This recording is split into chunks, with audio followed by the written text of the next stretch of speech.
Thanks for checking in at Hacks of Life. Today I want to make a quick video about 5 things you can do right now to help you communicate better immediately, today, right now. All right, let's get started.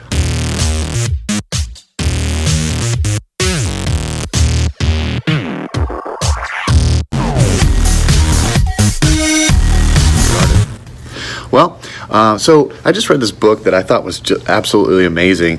Had a lot of really good techniques. It's called How to Talk to Anyone, 92 Little Tricks for Big Success in Relationships. Solid book, good techniques. So I decided to make a quick video about it and share with some of my takeaways of things that you can do immediately. So the first thing is sticky eyes.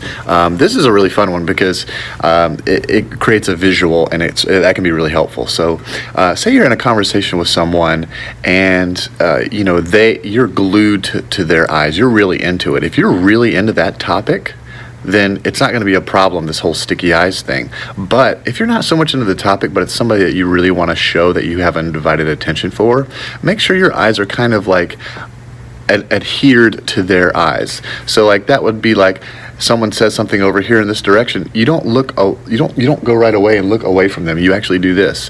You say, it makes it like your eyes are reluctant to look away from them, and then you come back. And what that shows them is that what they're saying is really important.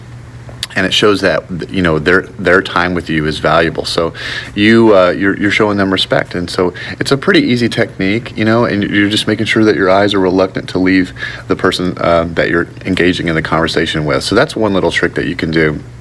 Another trick that people often don't assume, say like you're having a conversation with someone and you're not sure how they're receiving the information, maybe their eyes are kind of glazed over, or maybe they're engaged and they're nodding their head and they're looking at you and making eye contact and doing all those things, but you just don't get the feeling. Take a look at their feet. Look down and see the direction that their toes are pointed. A lot of times if people aren't into the conversation, their toes are going to be pointed in the direction of the door or wherever the exit is, and so that's a clear indicator that, hey, maybe this person's not engaged, or they have something going on and they want to get out of here. Maybe you need to let them off the hook and you're rambling a little bit. Who knows? Whatever it is, the feet are a great indicator of a person's subconscious intention of what they are trying to do. If they're pointed directly at you, boom, you're right on the mark. So that's one thing you can do. Another one that is really great is called affirming statements. So, if somebody tells you something and they share a part of their life with you, whatever they're saying in that moment is the most important thing to them in the world in that moment. So whenever someone speaks, you really should listen and give them the attention, because speaking takes effort.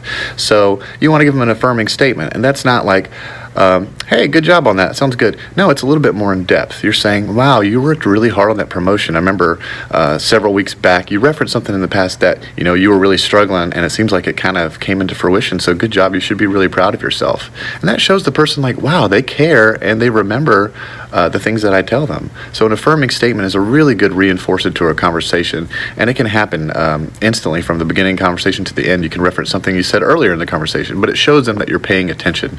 It's really important.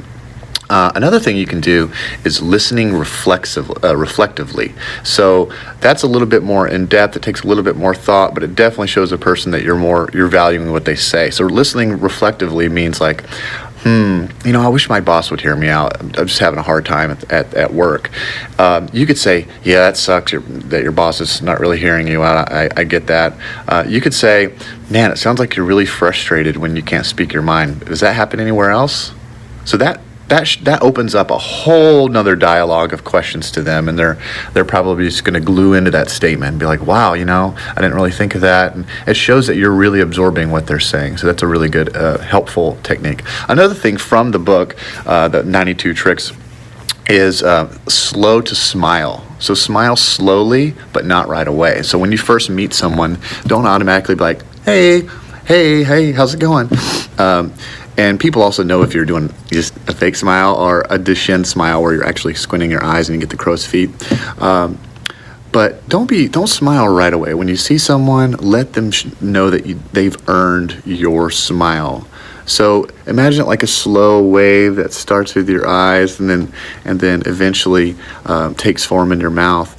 And don't do it immediately. So it makes it very personal for them, and they think that they earned that smile. This is really important, especially for first impressions like interviews. If you come in right away smiling, they're just going to think like, oh wow, he's either a weirdo, beaming all the time, or this is fake. But when you make eye contact and then you start to slowly smile, then they're going to say, wow, he really likes me. This might be going really well. So these are things that can really help you engage. And I'll share a little nugget at the end too. The last thing that I really pulled from this book, which I really thought was, it's a visualization technique for people to assume that you appear more confident than maybe you are, and or maybe you're not. But here's something you can do: is you can pretend that you are a circus performer when you walk through doors. I know this is going to sound kind of crazy, but it's actually a really cool trick. So imagine that there's a bit frame hanging from the frame of a door, and it's really high. It's about, higher than your nose level, and you have to actually bite on that before you walk into the door and go into any room. And what that's going to do is that's going to align your posture, that's going to align your neck up, your head up, your chin up, and it's going to make you appear very confident. So if you do this all day around the house, like when you go through a doorway, you practice, there's that bit there, and you practice, like, say, pretend that you're biting on that like a circus performer, and then you're being lifted up into the circus tent for all to see, and you're spinning around, and your whole body's in perfect alignment, and your head's straight up. We don't want to be like walking in like that, like, people are going to think you have a neck problem. But ultimately, any kind of visualization that you can do that can help you get correct posture and, have your head up, your shoulders back, align your spine, all those things are really going to make other people view you more seriously. And if they view you more seriously, they have a great first impression.